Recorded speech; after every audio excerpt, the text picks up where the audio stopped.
ओम अज्ञानतिमिरन्धस्य ज्ञानाञ्जनशलाखया चक्षुरुन्मिलितं येन तस्मै श्रीगुरुवे नमः। नमो ओं विष्णुपदाय कृष्णप्रेष्ठाय भूतले श्रीमते भक्तिवेदान्तस्वामिनिति नामिने। नमस्ते सरस्वती देवे गौरवाणी प्रचारिणे निर्विशेष शून्यवादी पाश्चात्य देशतारिणे। जय श्री कृष्ण चैतन्य प्रभु नित्यानंद श्री अद्वैत गदाधर श्रीवासदि गौर भक्तवृंद। हरे कृष्णा कृष्ण कृष्णा हरे हरे, हरे राम राम राम हरे हरे। हरे कृष्णा। तो पिछली कथा में हम चर्चा कर रहे थे कि किस प्रकार से दक्ष ने अपनी तरफ से भगवान शिव को शाप दिया और उस शाप के अनुसार वो किसी भी प्रकार के जो वैदिक यज्ञ किए जाते हैं उसमें जो आहुति चढ़ाई जाती है उसके देवताओं की भांति उनको कोई भागीदारी की प्राप्ति नहीं होगी। तो ये तो एक प्रकार का आशीर्वाद था, क्योंकि अब उन्हें जो है इस प्रकार के जो भौतिकतावाद में डूबे हुए लोग हैं उनसे वो दूर रह सकेंगे। वेदों में ये कहावत है ना, असत्य संग त्याग ऐ वैष्णव आचार। हमें असत्य संग का त्याग करना चाहिए। तो किसी न किसी प्रकार से हमें त्याग करना चाहिए।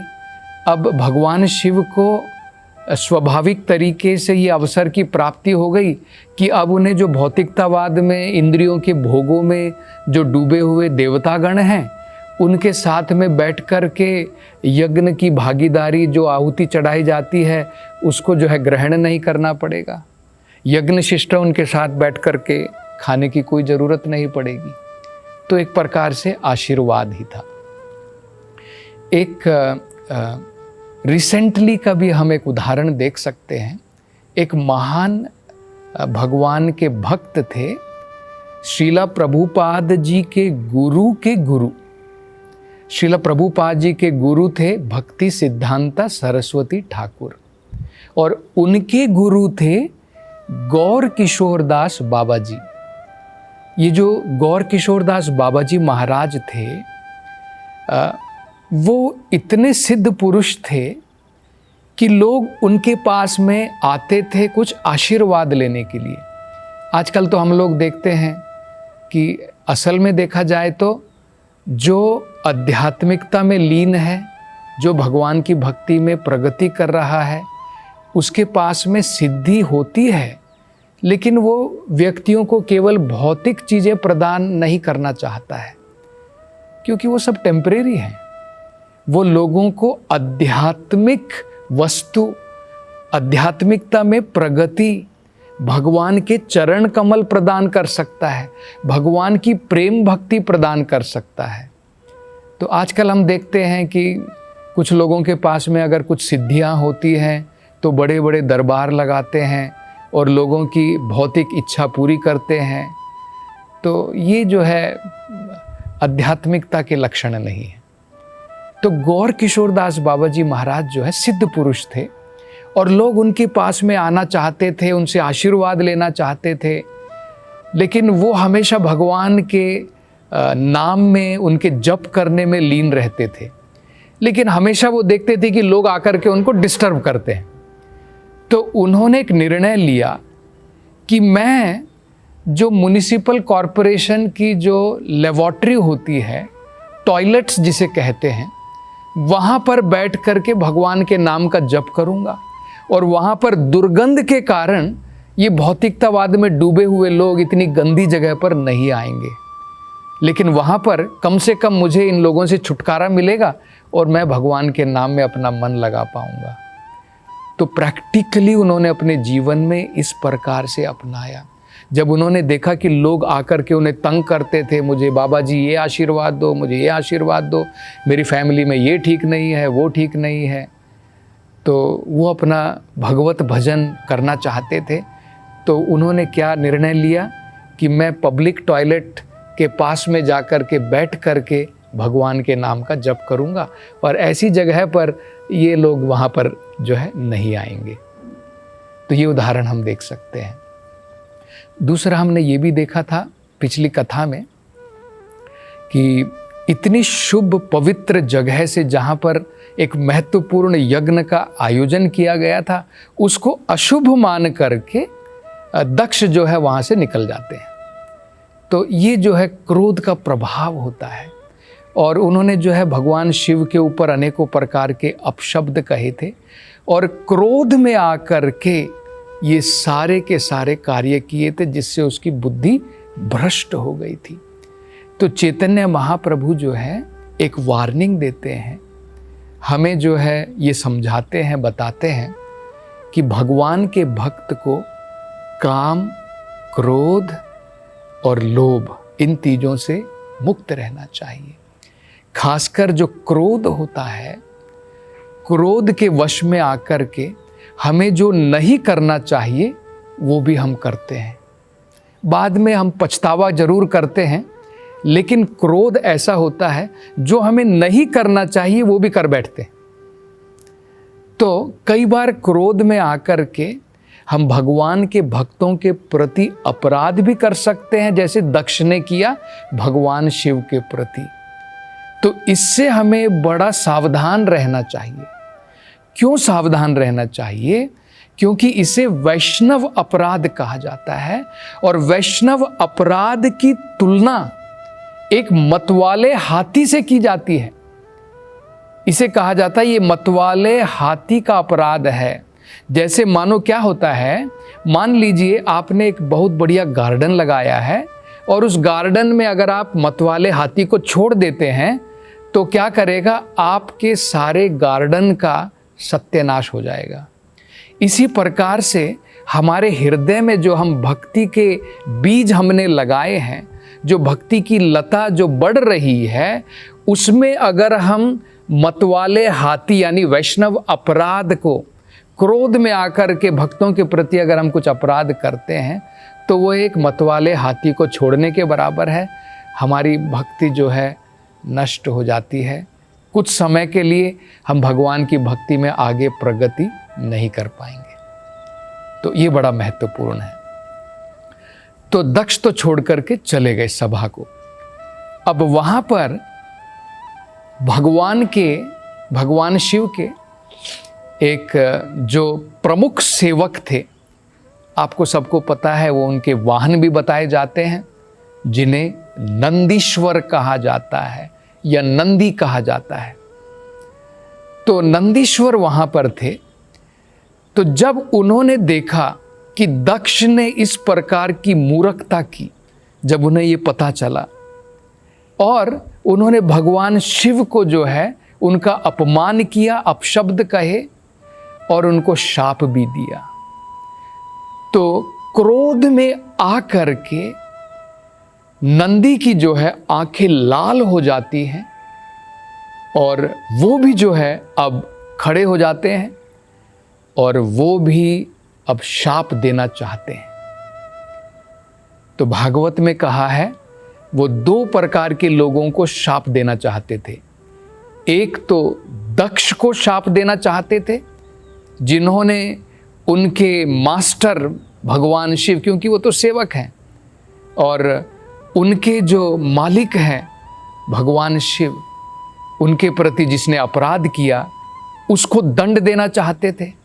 और दूसरा, वो देख रहे थे कि ये सारे ब्राह्मण गण यहाँ पर बैठे हैं, ब्राह्मणों को बताया जाता है कि इनको तो नॉलेज होनी चाहिए, इनको तो ज्ञान होना चाहिए, लेकिन इन्होंने भी अज्ञानता दिखाई। एक तो जो ये मूर्ख दक्ष था, जो अज्ञानी था, उसे जो है बड़ी पोजीशन दी, उसका आदर सत्कार किया, और भगवान शिव जो इतने महत्वपूर्ण हैं उनकी अपेक्षा की।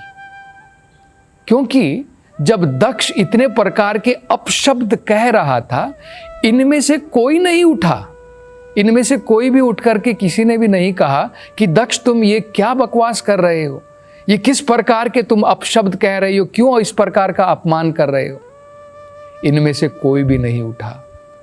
तो अब वो जो है इन ब्राह्मणों को भी दंड देना चाहते थे, उनको भी शापित करना चाहते थे, और दक्ष को भी शाप देना चाहते थे। यहां पर हम थोड़ा सा अंतर देख सकते हैं। देखिए, इस प्रसंग में भगवान शिव वो कितने सहनशील हैं और कितने शांत हैं। दक्ष को देखिए, कितने क्रोध के वश में आकर के कितने अपशब्द कहे, कितना प्रकार का बड़ा नाटक उसने वहां पर रचाया। लेकिन भगवान शिव जो है सहनशील थे, सहन किया, टॉलरेट किया और बिल्कुल शांत रहे। यहां पर हम दूसरा उदाहरण भी देख सकते हैं नंदीश्वर का भी। नंदी भी जो है क्रोध के प्रभाव में आकर के उनकी भी आंखें लाल हो जाती हैं और वो भी अब जो है यहाँ से उसने शाप दिया, अब उल्टे जो है उनको दक्ष को भी शाप देना चाहता है और साथ साथ में जो वहाँ पर ब्राह्मण गण थे उनको भी अब जो है नंदीश्वर शाप देना चाहते हैं।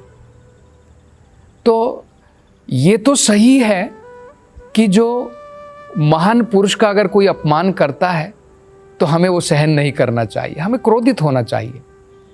उस समय हमें शांत बैठ करके जो है, जैसे हम देखते हैं जब भगवान राम का अपमान किया रावण ने, तो क्रोधित होकर के हनुमान जी ने सारी लंका जला करके राख कर दी। तो उस समय में हमें शांत नहीं बैठना है कि नहीं भाई मैं बड़ा सहनशील हूँ, बड़ा शांत हूँ। हमारे ऊपर कोई अपमान करे, हमें सहनशील होना है, हमें शांत रहना है। लेकिन अगर भगवान के प्रति, भगवान के महान भक्तों के प्रति कोई अपराध करे, तब हमें जो है उस प्रकार की सहनशीलता नहीं दिखानी है। ये बड़ा महत्वपूर्ण है।